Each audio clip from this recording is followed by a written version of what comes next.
छत्तीसगढ़ सरकार ने बड़ा फैसला लिया है। आने वाले साल 2026 को महतारी गौरव वर्ष घोषित किया है।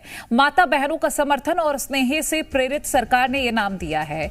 बता दें कि बीजेपी सरकार ने पहले साल के कार्यकाल को विश्वास वर्ष का नाम दिया था। दूसरा साल अटल निर्माण वर्ष के रूप में मनाया गया और अब तीसरे साल के कार्यकाल को महतारी गौरव वर्ष घोषित किया है, जिससे प्रदेश में मातृशक्ति नेतृत्व सहभागिता सम्मान का नया अध्याय लिखा जाएगा। और हमारे एसोसिएट एडिटर रूपेश गुप्ता हमारे साथ जुड़ गए हैं। रूपेश, 2026 महतारी गौरव वर्ष घोषित किया गया है, क्या क्या अपडेट मिल पाएगी इससे जुड़ी? देखिए, जिस तरह से अटल निर्माण वर्ष इस साल को घोषित किया गया था, उसी तरह से अगला साल जो होगा वो महतारी गौरव वर्ष के रूप में छत्तीसगढ़ शासन मनाएगा। 2023 में जब भारतीय जनता पार्टी की सत्ता आई थी, 2024 का जो साल था उसको विश्वास वर्ष के रूप में मनाया था।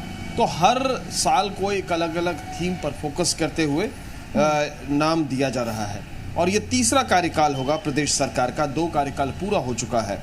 महत्वपूर्ण चीज ये है कि इस कार्यकाल में जो दूसरे कार्यकाल में जिस तरह से जो निर्माण कार्य है उस पर फोकस किया गया था, इस साल महिलाओं से जुड़ी उम्मीद की जा रही है कि जो समस्याएं हैं वो कम होंगी और जो योजनाएं हैं वो महिलाओं पर फोकस की जाएंगी, जिसका फायदा महतारी छत्तीसगढ़ में माओं को कहा जाता है, उनको फायदा होगा।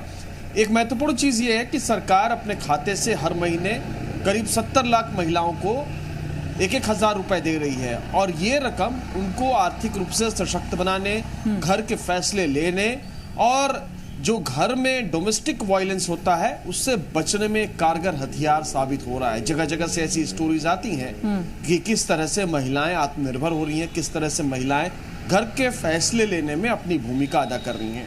तो ग्राउंड पर ये धीरे धीरे महिलाओं को सशक्त करने का काम कर रहा है और अब उम्मीद की जा रही है कि कुछ नई योजनाएं आएंगी जिसका फायदा महिलाओं को और दूसरे तरीके से सशक्त बनाने में किया जाएगा। शुक्रिया रूपेश, ये तमाम अपडेट्स हमसे साझा करने के लिए।